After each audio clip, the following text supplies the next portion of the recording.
he is in, I think, Corvallis, requested me to videotape this, so we'll do that for the panel. And then it won't be the world's, just like the location and angle of the video, not the best in the world, but we'll put it up on YouTube, and then people who didn't show up will be able to watch it.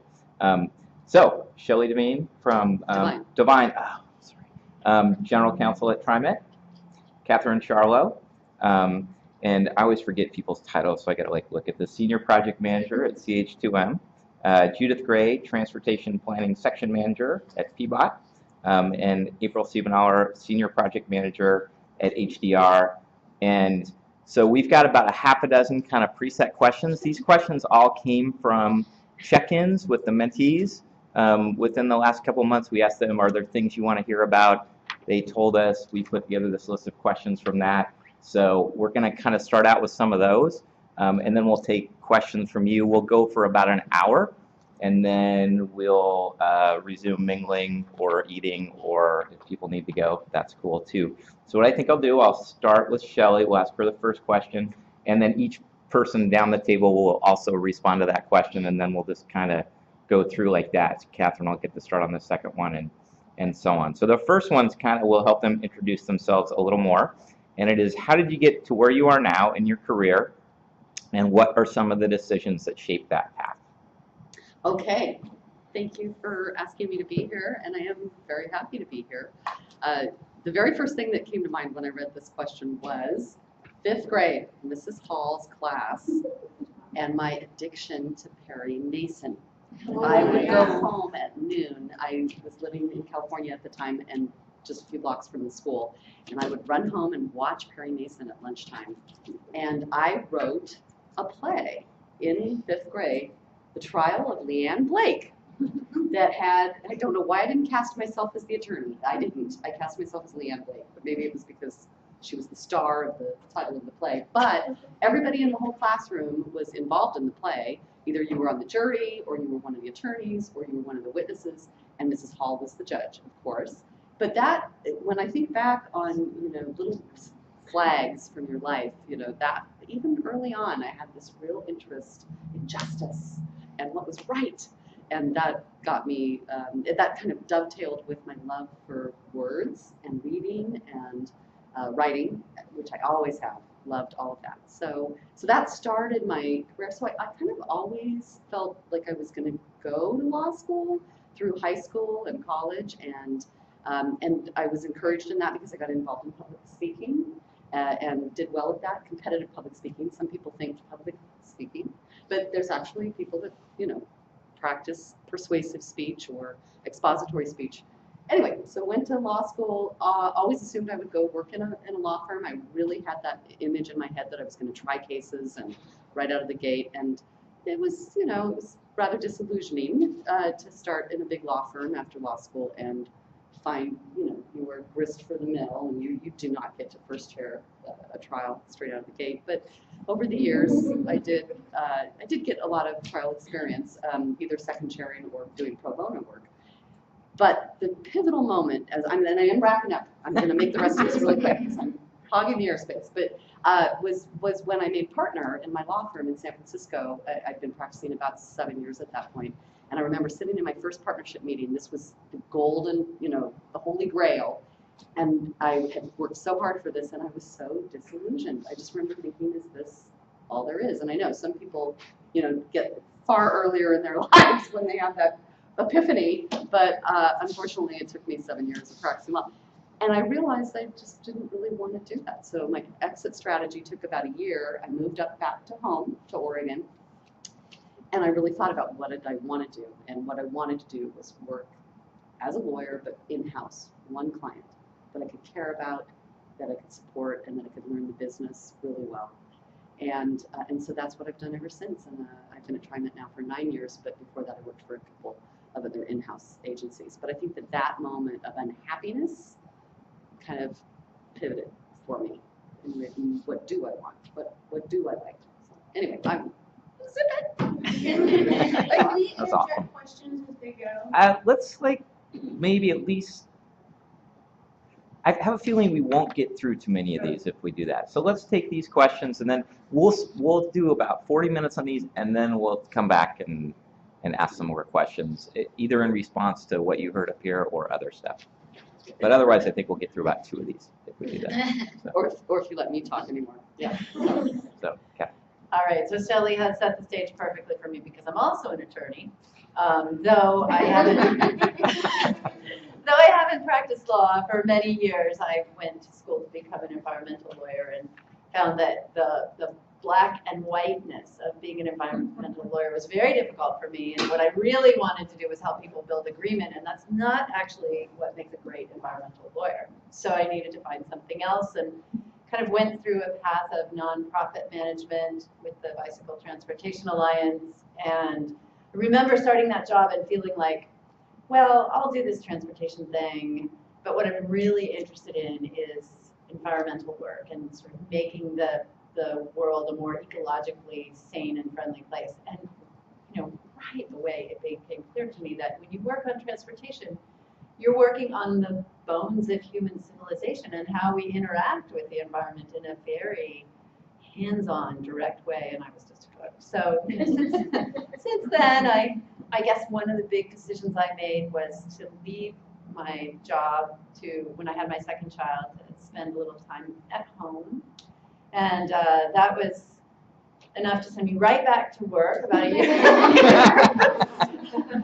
But during that time, I volunteered on the Planning Commission, the City of Portland Planning Commission. And that was so fascinating for me because it gave me this look at planning and how central it is to transportation and then to all these other pieces of planning that intersect with transportation. And from there, I ended up meeting my previous employer, who was the mayor two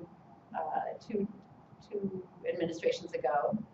And then it was just kind of a small step from there to the work I do now at CH2M. So I've really, for the past 15 years, sort of followed this path of trying to really make the world this more sane, ecological place, and transportation just works beautifully to do it, and build agreement on people in the process. So I love the work. So many of you are sort of my friends and clients, and it's really nice to work with you all. Not a lawyer? I don't know. I thought there was a screening or something like that. So I guess I'll say that the best things in my life happened when something didn't go the way I planned. That's been my story. It's not everybody's, but it certainly is mine. And I didn't plan on going into transportation. I didn't even know what that meant. So I got a bachelor's degree in business. I was 28 when I got that, so I was already older. And then when I decided to try to go get a master's degree, I thought I would get an MBA. I was in Corvallis, because I had taken a job up there. And so I ended up working in the Human Resources Office at Oregon State University as a path to try to get reduction in tuition, right? And so then I ended up getting a job from there at the Transportation Research Institute as the half-time secretary. And I remember thinking, what's the research? What do you need to know? What do you need to know, right? So I was the secretary, and the director, who then became the dean of engineering, really, basically I got pushed into transportation. And being somewhat insecure at a certain level, I was sure it was because I'm a bad secretary. I would never just rest with the fact that he believed I had potential. So anyway, so I went on and I got a master's degree in economics and industrial engineering. And while I was doing it, because he kept pushing me to do transportation by giving me fellowships, which from TransNow, which is now what OTREC is basically. It's a consortium of universities in the Northwest. So he would give me these fellowships and say, all you have to do is a research paper in transportation. Just do a research paper in transportation this year. And so I just kind of got really pushed and did them on topics like economic inefficiencies of urban rail systems. And I wanted to prove the opposite case, right? Because I like rail systems. But anyway, so I just did that. And so when it came time to So I took a lot of classes, right, because I was doing a double major in my master's program, and I was also taking transportation related because I kept getting the push. So anyway, when it came time to look for a job, I really didn't know if I was going to manufacturing or transportation. And I basically followed the smart people I knew. And they happened to be Peter Coos and Paul Reyes. I knew them both from grad school, and they were really smart. They were both going Kittson Associates. And I thought, well, I should go talk to them. So I ended up Kittson Associates. So I stayed there for 12 years. It was a very good firm. It was a really, really good job for me. And I've been in the public sector now for 7 years, 7.5 years. I'm almost at 20 years.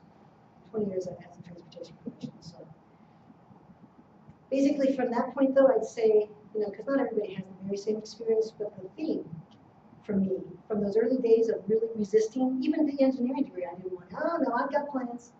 I've got another plan. No, why don't you try this engineering degree program? So one of the things that I've learned that might be good earlier is to say yes. I recognize your allies and say yes. those are the choices I made.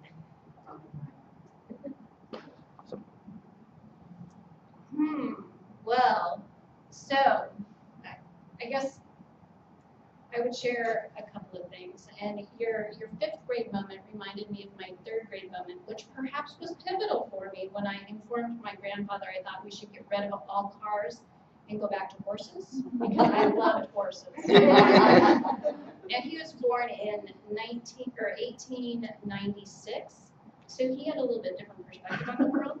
And he proceeded to share with me what it was like to have more horses than cars on the road, and that it was really not quite as beautiful as I might think. So, fast forward, I got a master's in urban and regional planning, and to make a long story short, I won't tell you how I quite got there, but once I got there, I worked in the public sector for quite a while. I was a transportation planner. I worked at Clackamas County, and then I worked for Karen at Multnomah County for a number of years. And it was really at Multnomah County where I began to shift my focus. I'd been managing transportation system plans for Karen, the creation of them for the county, and I was also the bicycle pedestrian program manager. And that got me really more into this realm of project management and seeing projects being implemented on the roadway, working with the engineers. And really that took me in a whole new direction. And I realized the satisfaction one gets when you actually see something completed as compared to just planning for it. And it really drew me in, and it took me down another path. I went to work for ODOT and led the design phase for their projects as a project leader. And that took me then into the private sector, and I worked in the private sector for a number of years, got back to the public sector shortly, and then back in the private sector. So I have almost half my time is in public and half in private. So I've got lots of perspective there. But it really, I went from planning, and I really have focused now on leading the design and construction phase of transportation projects.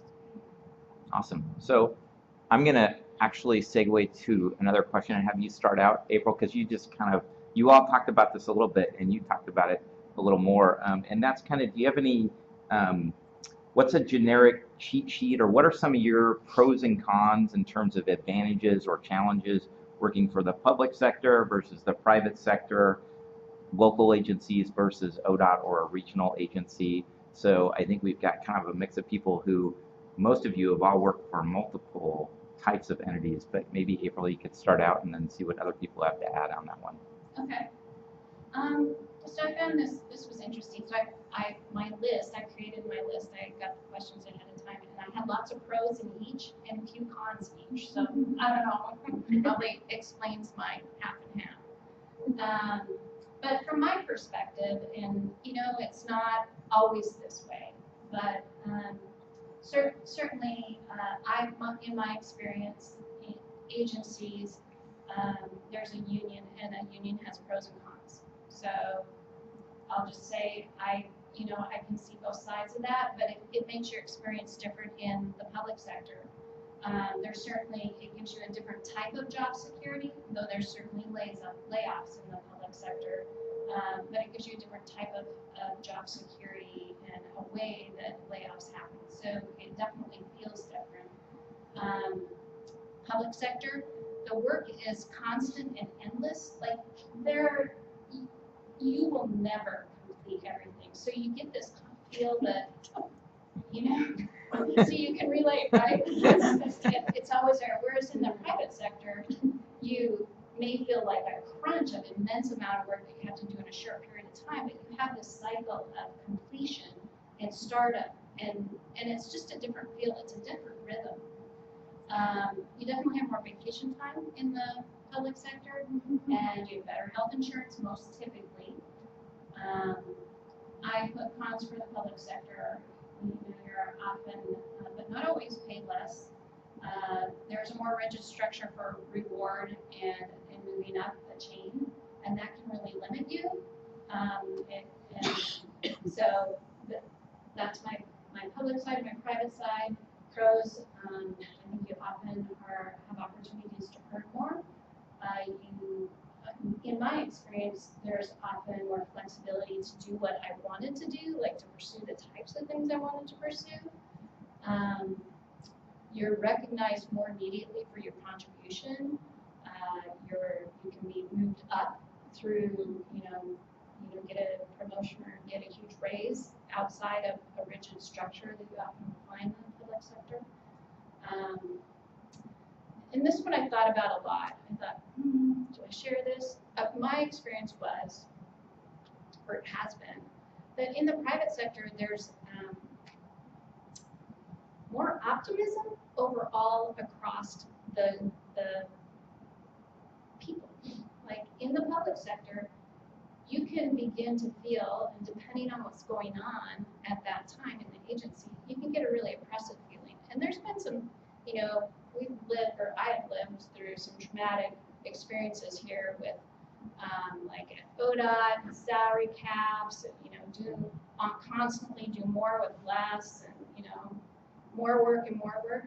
And that, because the reward system isn't the same in the public sector, you get a different feeling, and that can feel oppressive at times. You kind of have to learn to break out of that. But I just definitely feel like the energy is different. Politics, there's less politics and I'm talking politics in the private sector. And the cons are you work a lot more hours and there's less vacation time. All right. That's my summary. And Judith, I saw you nodding your head yes about a number of those things. But No, what would you add to that? It's true. It's so true. Yeah. I mean, They are internships, for example. Oh yeah, that was amazing. Okay, so I was at Hiddleston for 12 years. And then I went to the city of Tigard for 5 years. And I've been employed for a little under 3. And I think that a big factor is not just public and private, but the size. Because Hiddleston's a small firm. It was like 45 people when I got there. And it was just over 100 when I left. And you guys are big firms, right? So I would imagine some of the larger firms have a lot of bureaucracy too. And I know that when I went to the city of Tigard, the whole city staff was 250 people, including the police and librarian, so it was everybody. And so a lot of things were quite a bit more nimble. And then when I came to the city of Portland, it was amazing. Okay, it's really a big and complicated organization, and then the whole city, all these bureaus. It's just really, it's quite a lot to adjust to. But I think some of that bureaucratic stuff would happen in a really large firm. I enjoyed working in Kielson at first. It was really good for me because it was a great place for me to get a lot of skills. Just learn how to be really efficient. I keep looking at you because you're Kielson, right? How long have you been there? About 8 months. 8 months, oh yeah. Well, Yeah. So yeah, I think at 9 months I actually gave notice because I was so freaked out. But they talked me out of it, and I stayed for 12 years.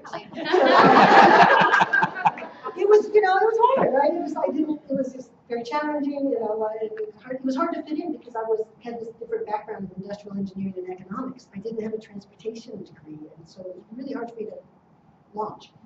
But like, when I went from Kittleson to the city of Tigard, I was so happy. I actually kept my same project. Was I working with you on that project? It's possible. I know we worked together at the same time. Yeah. It's So the transition. so I was doing the TSP at Kittleson, and I was doing the TSP at Tigard, the same project. And I was so happy to have a chance to think about it. Instead of being under constant billing hour pressure and budget pressure, but to just walk into the city of Tigard and be like, yeah, go ahead and finish it. I could just think about it. And I could think about the people in the community, and I didn't want to live in Tigard. I'm a Portlander at heart. So I had to really think about what does it mean for me to be their planner, doing their transportation system plan in the community where I don't live. I want to respect their values, and I want to deliver for them. I'm a technical expert. How do I deliver for them? So that was just a really great opportunity for me. But one of the things that made it great was that the city council was really forward-thinking. And the city council respected staff, and the mayor was forward-thinking, especially for a suburb like that. So it's Craig Joseph, who's now at Metro, and they were doing Southwest Quarter, so it was a good time to be there. So I think if you're thinking about that, that makes a huge difference. Is whether you're going to have the public support, because it's very hard. It's very hard work, and you're going to go out and deal with really hard projects. You want to know that your council, your city's leadership is going to have your back. So that made it great, and I think the Portland is good that way. I think they get good leadership, forward-thinking transportation. But it was true, because I used to always wonder, so those of you, if you've never worked in the public sector, and you wonder why are there so many people at these government meetings? You know why? Because nothing has ever ended. Because and it's legitimate, I mean, it could be more efficient, I would think, because I'm an industrial engineer, right? But there's a legitimate reason. It's because whoever did the first initial right-of-way evaluation, and then whoever did the first site development plan, and whoever did the drainage plan, and whoever did, they still own that. And so they're still coming, it's still alive. It's not like I have such fond memories of wrapping up a folder, sending it to archives, being done. That doesn't happen in the public sector. I kind of miss that sometimes. But yeah, the other things that you talked about, compensation, but it's pretty varied. And Catherine, if you have anything to say about nonprofit sector too, in addition to adding to whatever you might have to say, what the other folks talked about, that. Well, I was going to say that, the question of public or private sector, in my mind, the answer is yes, right? Because it is so interesting and helpful to have been in both. And I see that all the time in my experience in the private sector, looking at our clients in the public sector, and my colleagues who have never worked in the public sector feel very frustrated by the pace of things. But as soon as you spend any time in the public sector, the unbelievable array of pressures that are on you that just you don't have to deal with in the private sector. So I think it's very valuable to go back and forth. I think it's valuable to an individual, and I think it's valuable to the client, and I think it's valuable to the consulting firm, frankly, to have people who've been in the public sector and understand those dynamics. When I first started in the private sector, which was an enormous shock, nobody mentioned timesheets, which is, oh my goodness, what a shock coming from the public sector. But I actually filled in for Jamie when she was on maternity leave, so I was embedded at Metro. And I had this bizarre experience of being a consultant who was functioning as a public sector employee, and my colleagues, who were your colleagues, would forget that I was a consultant, and they would say things about consultants. And now, that led me to this idea that I have fleshed out with a couple of people, where we should do a skit at Revolution where you actually bring to light the things that consultants say about their clients and the things that clients say about their consultants. But then I thought, no consultant will ever participate. Exactly. So I really think there's enormous synergy to going back and forth. And anything you'd say about nonprofit? Oh, being a nonprofit, I was an executive director, which gave me a lot of freedom. It was actually that for 2 nonprofit organizations.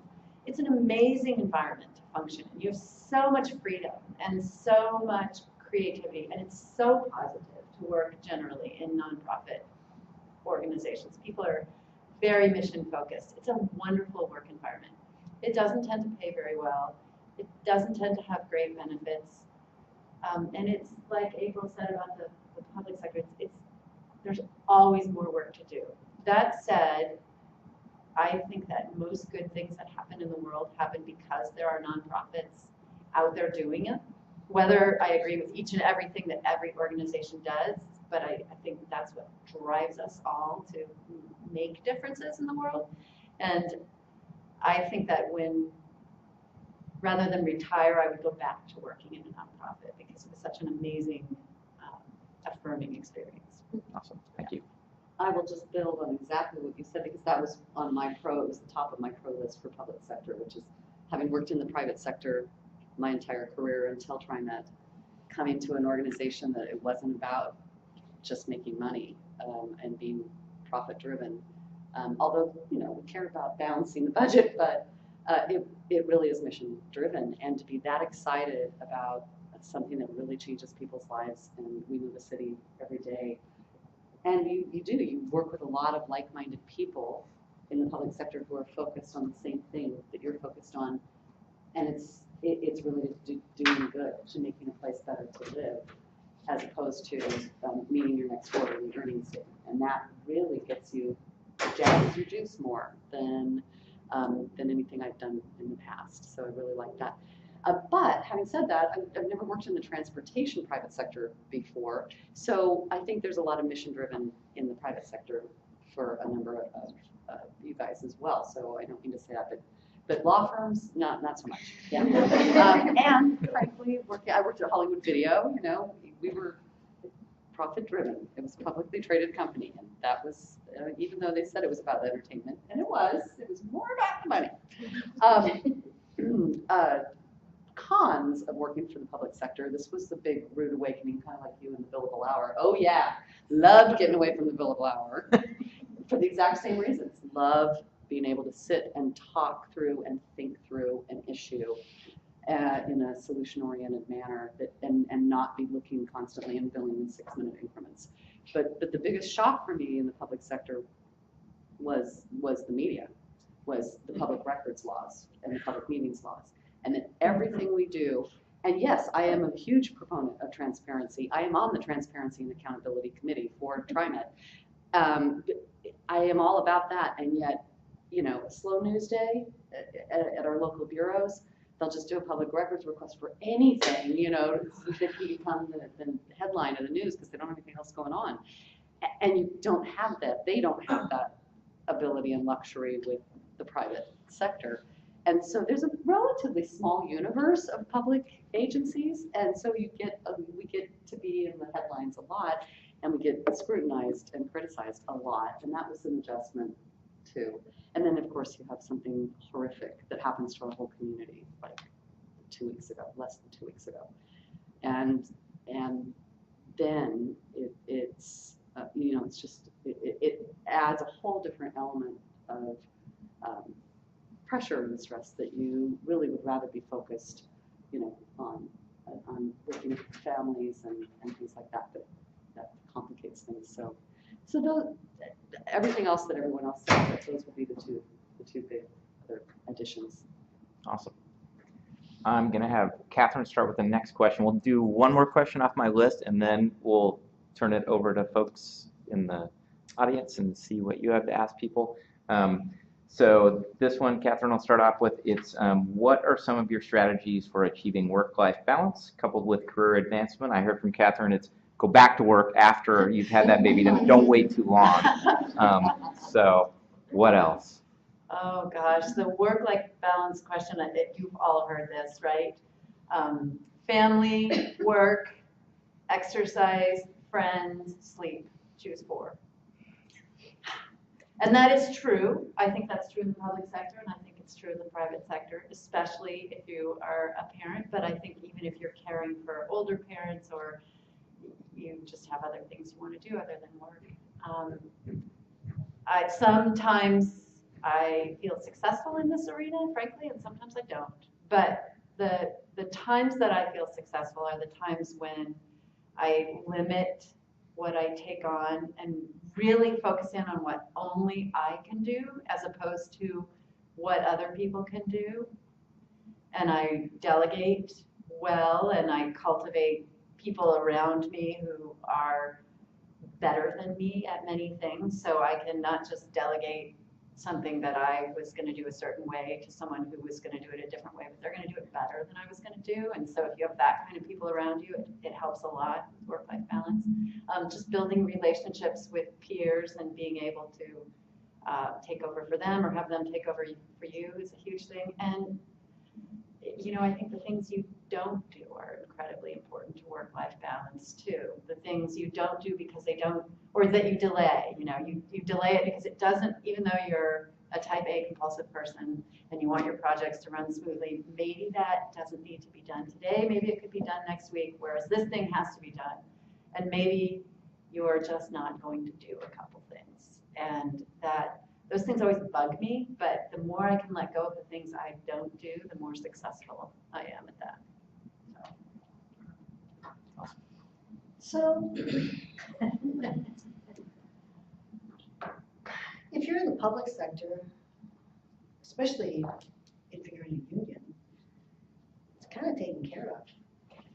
I mean, in terms of if you want to just call it based on the hours you're given to the office, because I'm not going to pay everybody a whole lot of time and a half to work over 40 hours. You know, there's just that cap in a way. I've never been in that position myself, but you know, before I went back, I told you I went back to college and I graduated when I was 28. So even before that, no, it was right after that. I had a position in a nonprofit where I just worked like crazy, weekends, late nights, and very little money because we were saving democracy. So it seemed like a reasonable trade. Thank you. And hey, you're welcome. You're welcome. But after that, I really didn't want to do that again. And I really didn't want to, I really had to learn that I don't want to be defined by my job. So some people are more ambitious that way. And that's, you got to be true to yourself here, right? I'm not. I don't want to be defined by my job. I never want to be in a position where if I lost my job, I didn't know who I was, or anything in my life. And I knew that. And so like, one of the things that happened when I went to Kittleson, this was a good firm for me. Maybe this couldn't happen for every other place. But one of the choices I made when I didn't leave at 9 months, I felt so much pressure because there were so many people working late nights and weekends. And in the private sector, that is the case. And by the way, I'm not going to tell you that that's going to be the same for you. I'm not encouraging anything, but I'll just say this. When I decided I was going to stay, I realized I can stay, but it has to be like this.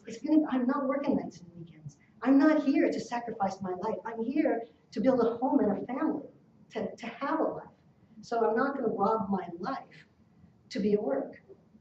And I'm going to do the best I can to give the best, to be a solid performer. And if other people, this is what I had to accept. If other people advance more rapidly and if other people get a larger profit distribution, I should be okay with that because they're making it possible for me to go home. You know, they're breadwinners. They're what do you call rainmakers. And I needed to be appreciative of that, but know that I can't function like that. So in a way, I don't think it's been a problem for me, but I mean, I could have been in a firm where that wasn't allowed, but that just wouldn't, it's just not going to happen like this too, so I'm really glad. And you know, we're here, I mean, we work in our profession because we care about our communities and our lives and our families. Why would I stop with mine? So that is such a strongly held value for me. I would just leave if I couldn't do that. I couldn't stay. Thank you. Yeah. Well, that's similar to, it's the same vein as one of my things I wanted to share is that you really do have to set boundaries about how much you're going to allow work to impact your family time, whatever that makeup is. And while it's easier said than done, then you can't feel guilty about it. Like you gotta be steadfast, right? And it takes some work because sometimes it can go against our grain, but that's, you know, the trade-off that we have to make. And I guess I would add that, you know, seek out places that are flexible and that understand, you know, if you're the person that's trying to care for the family, there are times, you know, you have to draw a line and say, if I have elderly parents or if I have kids at home, whatever it is, or sometimes it's a dog that's sick or, you know, whatever it is, you know, you've got something else you have to take care of. And find workplaces that are willing to, you know, are more human. And then importantly, I think you have to set up support structures around you.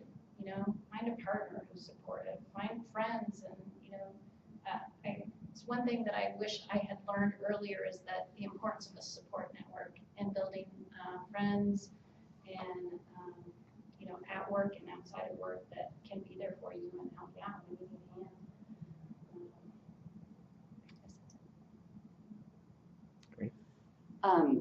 But never underestimate the power of understanding yourself and what works for you, figuring that out, and then being honest with the people that you work with. I loved what you said, Judith. I mean, that, you know, that is just epitomizes one beautiful philosophy that a lot of people hold, and some people haven't communicated, you know, to the people around them. So, but if you had, they do, that's fabulous. Another example is people who are like real morning people. I mean, they are up at 4:30, out the door at 5:30. They want to be in the office, but they want to leave at 3. And I work with a few of those, and that's great. I'm not necessarily one of those, but for many years I was the opposite. I stroll in at 9, 9:30, but work till 6:30. Always, I had the energy to do that. If you're communicating that with your coworkers and your supervisors, another great example, some people think email is the bane, you know, and I actually love it because it does free me up to, you know, if I need to get out for a personal issue in the middle of the day, you know, I don't feel like I'm letting anybody down because I can be immediately responsive. And I do think that that has transformed our ability to be more flexible, both as managers and as employees. And for example, I just had someone that was on maternity leave with their 3rd child, you know, for an extended period, and that they were completely connected when they wanted to be, and it worked just fine. It worked great, and that's an example of how technology has helped us be that way. So, and the last thing I want to say is I've now been practicing law for 30 years. This year, I have taken every year, every day, a vacation that I was ever given. That is like, don't take it. You're giving that money back to your employer. So I have never not taken on a vacation. Amen. Amen. So. Excellent. Well, that was a good note to close these questions. So questions from folks in the audience. Did you have one you wanted to sort of start with from earlier? Shelley, how you chose coming out of the legal field going into transportation? Like, was that a conscious choice or just kind of happened? It was a conscious choice to accept the job. But I will say I grew up in Oregon and rode TriMet as a kid, you know, like 12, 13, straight downtown. Loved the freedom that it gave me. So had very fond memories of TriMet. And then I lived in the Bay Area for a number of years. And then when I came back, like I said, I had this midlife crisis, not crisis, but, you know, transition, and went in-house to Hollywood Video, then went over to KinderCare. And then my predecessor was leaving to become a judge, actually.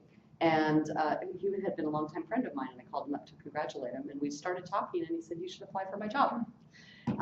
So it wasn't conscious, like, oh, I really want to work in transportation. But now that I do, I see all these synchronicities that over the course of my life. I mean, this intense fascination with trains. I mean, almost an obsession that I've had for many years. And, you know, that was one thing, but also, like I said, about the finding a mission about making this place a better place to live, helping a variety of people, has been fabulous. And so that mission, that understanding just grew as my knowledge of the business grew. And now I'm a convert. I love Trident. Other questions? I've got more here too, but anybody? I guess I'm curious about where you're at now in your careers, and you are now seeing younger generations and the use of technology and flexibility and sort of how work and life and entertainment all just kind of comes through, usually a device. But I'm just kind of curious of how how you've seen that sort of change the workplace and people's availability. For me, it was very much for a very long time. It's like it's 5 o'clock and I'm done. I'm not looking at a phone. I'm not answering. I'm not taking things home if I can help it. Night meetings aside, and I was also in the public sector for a few years. But now it just seems like we're all available. We're all answering when we need to answer. We're hitting deadlines on Saturdays. And maybe not so much for the public sector, but I do think that for the younger generations, they're not inhibited by the walls. I mean, the literal walls of communication and physical walls that would prevent us from working and kind of living. I mean, again, it's like not the private life anymore. It is really work and life and things just sort of blending in a way that it wasn't the way for me when I was starting out as a professional. So I don't know if you have thoughts on that or noticed that, or communication styles are a little different. I've noticed that I'm older than that. And I have realized it. Oh my goodness, this is a full generation difference. And so I try to sometimes just be aware that there is that difference. I think that they're a lot smarter than I was. But I don't really know. I almost want to ask Courtney because she deals so much with bringing folks in. But I haven't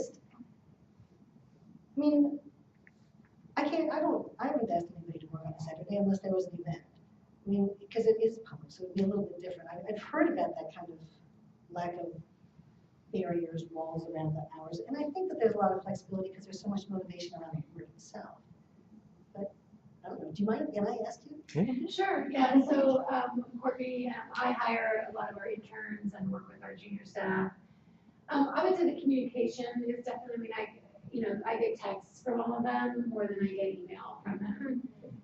If they're gonna be sick or out or have a question, and I've gotten them fairly early in the morning and fairly late in the evening. I mean, not super late, but I'm gonna be out or I've got a question or, is it okay if I do this or that?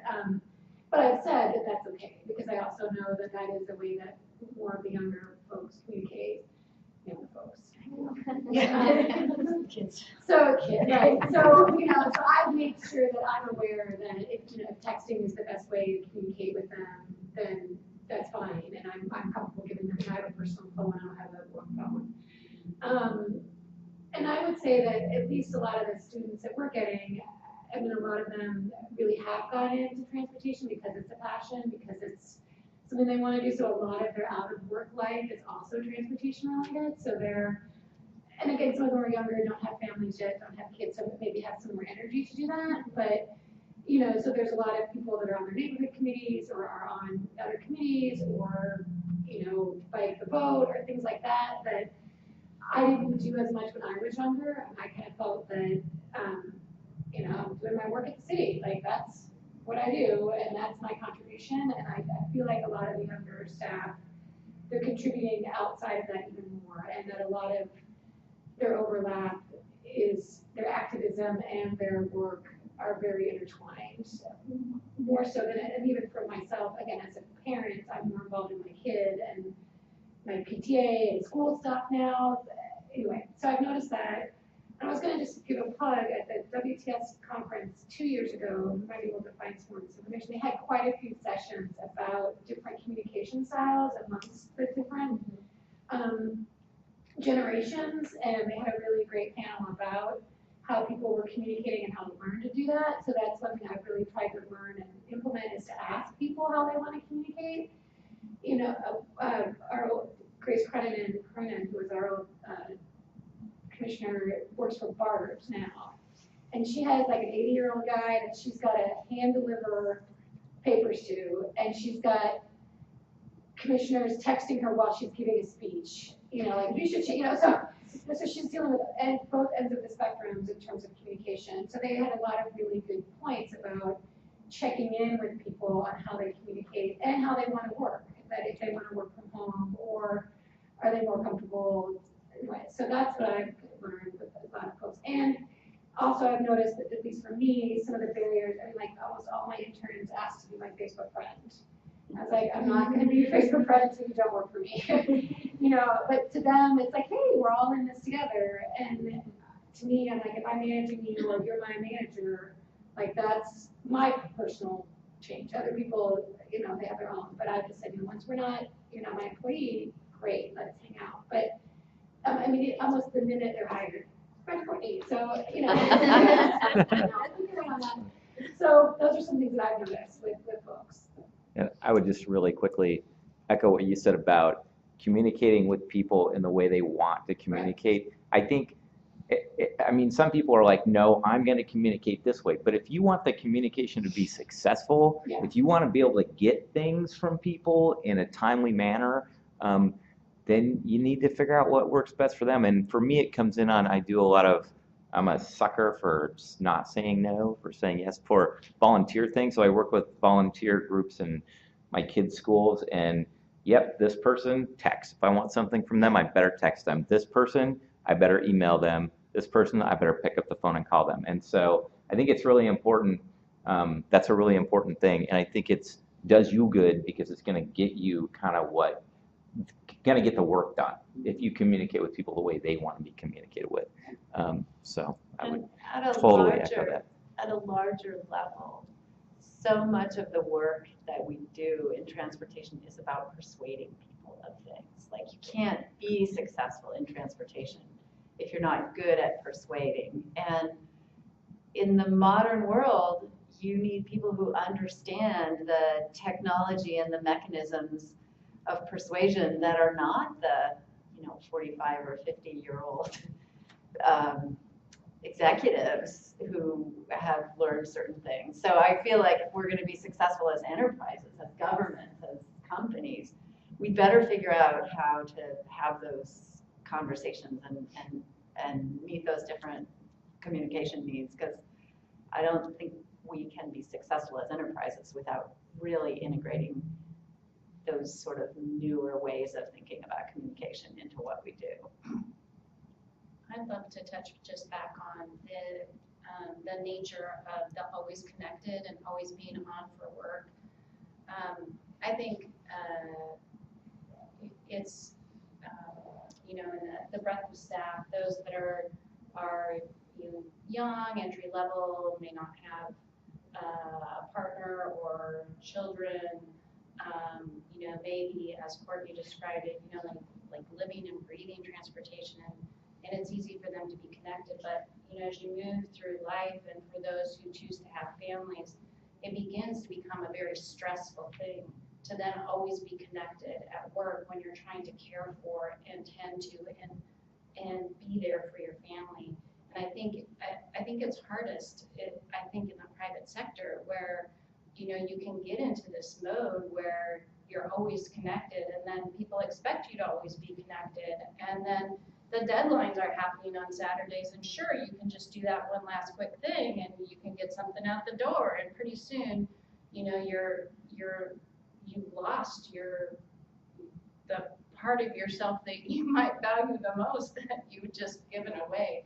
And so I think it is really important for us. I think in particular, when it comes to work-life balance, it's exactly the opposite of work-life balance. And so while we're trying to meet the needs of the younger generation, I don't think that the workplace is yet flexible enough that I have witnessed.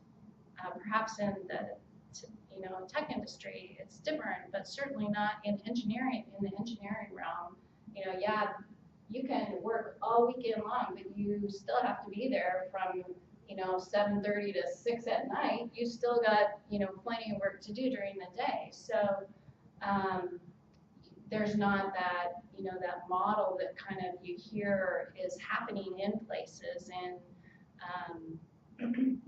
where, there's kind of a seamless work day. You're working whenever you're working and you get unlimited vacation. That's not the case, and that's immensely stressful on, I see women in the workplace that I think, that's not healthy. So. Yes, Karen. I just wanted to offer some, maybe I might say contrasting but additive view. I've worked 15 years in consulting, and I've worked another 7, 8 in the public sector, and I'm currently in the public sector. And it's right, what you bring with you, and what you're willing to do, and what you're not willing to do. You do it to yourself, or you set your own limits. And and some of what's said about what Judith has said is absolutely accurate about unions. I'm in a union, but I'm in a kind of weird position where I can take comp time or not take comp time. And I was just sitting here doing the math, and I was like, I accumulated 160 hours of comp time in the last 12 months. What the F is wrong with me? And it's that whole like identity thing, and people start to know you as someone who, as we sometimes say in our little sweary group, gets shit done. And you're like, can you do this? Well, you have this unique experience. You can do that. Oh, sessions in. You want to be the legislative coordinator for our division. Well, I have this unique skill set I can bring to bear. And then the next thing you know, you're working out in the field while on call for another part of your job, neither of which are part of your real, like the reason you were hired, but you're wearing like 3 different hats. And so once you like start doing that, it's so hard to stop doing it. So I've been listening really intently to everything these very smart ladies are saying. And I think that once you're there and you've done it and your organization gets used to you doing it, then it makes it really hard to stop doing it. And sometimes the only thing you can do is leave your organization. I believe, if you can, unless you can retrain yourself. And it's not like the people who manage me expect it of me. More often than not, they're saying, can you please take your much needed vacation? But then there's other times where there's other pressures from within the organization. And when you have that kind of, I don't know if it's a personality flaw or it's what makes you successful, but it's also what kills you and what ruins aspects of your life and other parts of your life. And I've lost other parts of my life because I couldn't achieve that balance. So I don't know. For whatever it's worth, I'm having a cathartic moment or something.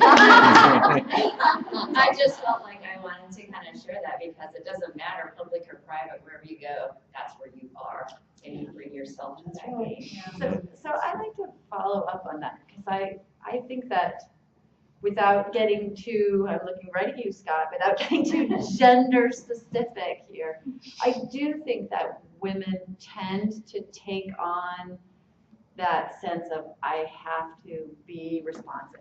I have to do what you're talking about. I have to always be there. I have to always respond. And it's not that men don't do that. You do that all the time. But I think it is a very female stereotype, I will say. Exactly. It's a very female characteristic. And it is not always a characteristic that serves you well. And I think about my friend who was the CEO of another smaller consulting firm for many years, and she had a partner, and she always felt like, why is he a business partner? Why is his life so much saner and smoother, and why do I feel like my life is sort of chaotic and I'm running from thing to thing? And so she just sort of sat down and identified a few very concrete things, and a couple of those things that she shared with me were the beginning of he doesn't ever take calls or emails on vacation. He sets out his vacation and he says, this is my vacation. And he tells people in advance, this is when I'm going on vacation. And then when even a really valued client says, well, can you do this? Instead of saying, oh yeah, I can call from the airport, he says, oh no, that's been on the calendar for a long time. I'll find someone to help you with that. You know, this sounds small, but this is like a huge thing. So just that sort of setting boundaries that you guys were talking about. But then the other thing that she really emphasized is don't apologize for not being available. Don't feel like you must be available, and if you're not available, you have to apologize. I'm really sorry. She said, he never apologized. He just said, I'm not available. It's like, simple. You're just not available. It's very illuminating to me. And I think something that many of us could really, myself included, remind ourselves to do. No, I was just nodding vigorously, 'cause that's what I've always, the whole of taking every day vacation. I am a planner. So I plan my vacation 6 to 8 months in advance, gets it on the calendar, often if I can, buy the tickets, and then every meeting, every call, every email that it comes up for the next 6 months. Oh, we're gonna schedule this meeting. I'm sorry. I do say I'm sorry. I do say I'm sorry. I'm sorry, I'm on vacation. But I do say it, but you're right, that's, so I softened the blow. But I still wield the axe. I don't change my vacations. But you can't just decide the day before you're gonna go to Mexico for 2 weeks. No. Right. And I think you can retrain yourself a little bit. I mean, I think I have to some degree. I still can't say no to volunteer gigs, but I have sort of. I used to do a lot more work when I shouldn't be doing work, when I should have been focused on my kids or my family. And I got to a point where I was like, I'm not doing that anymore. When I'm with my family, I'm going to be with them. So I think you can do that, but it's hard. I was gonna say, back to what you're saying, sorry, there's a great. Amy Schumer. Well, Amy Schumer too, but there's another, it's a cartoon that talks about saying thank you for understanding. Thank you for understanding that I'm late. Versus I'm sorry I'm late, I'm sorry I'm late. That's good. Thank you for being here and waiting for me. I appreciate your time. Thank you for understanding that I am out of the office. Thank you for, and acknowledge that you're late or that you will be gone or that you made a mistake or you whatever, but instead of I'm sorry, it's because you might not, you're sorry, but it's also you need to acknowledge the other person. So it's a great, you can probably Google it and it's just like thank you cartoon or whatever, but I've done it quite a bit in writing and in person of, thank you for the invitation to this meeting, but I have another deadline. Thank you for understanding, or whatever. Versus, I'm sorry, or I apologize. I mean, and again, sometimes you really do need to apologize because you've done whatever. But it's also sometimes like just thank you for the invitation. I am unavailable. Thank you for understanding. Thank you for waiting for me. I was caught in traffic. Thank you for that advice. I'll just add to that. I remember taking a sociology of gender roles class when I was, back in the 90s and the early 90s, and learning that women do apologize. They over-apologize, and they feel obligated to do that. And just really being conscientious of the fact that you're giving away power every time you do that, that you're subjugating yourself to some degree every single time you do that. And are you really, really sorry? Do you really need to apologize, or is that just some kind of an impulse? And what does that say about you and your relationship with that person? So I don't know. It's a small thing, but those small things count. All right. Yep. I just want to say thank you to the panelists, and I took away a lot of some good stuff here. I'm really happy about. But for other folks, I really want you to take to heart what these women are telling you, because sometimes you can learn these lessons the hard way, or you can hear them from people who've gone through it and learn from what they have to say. So I learned it the hard way. I lost an entire year of my life for work. I mean, I don't have any memories from an entire year. I spent 3 full days at work and never left. So I mean, you learn the hard way. So take their advice, listen to what they have to say. They're really brilliant women. I know 3 of them now. They're all brilliant, though. Yeah. We're optimistic about show.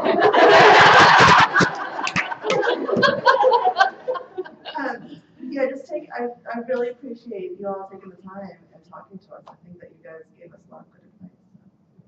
Yeah. And it's 7 o'clock, so Well, thank you. You guys are really wonderful.